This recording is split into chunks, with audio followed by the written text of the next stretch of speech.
In this video, we show how to replace the BOSS carrier in an R470. Before working inside your system, read through and follow safety guidelines to protect your system from potential damage and ensure your personal safety. For more information about safety guidelines, see the service manual at dell.com/support. To remove the BOSS carrier, open the latch and pull out. To remove the M.2 NVMe SSD, loosen the two captive screws on the cover. Then, tilt the cover and remove it. Lift the SSD at an angle and remove it from the connector on the carrier. Note, when replacing the SSD, be sure to replace the existing thermal pads with new ones.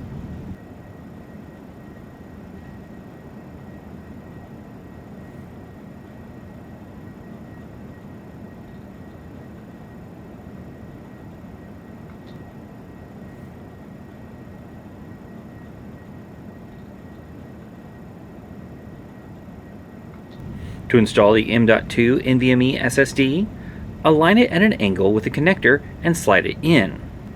Place the cover on the carrier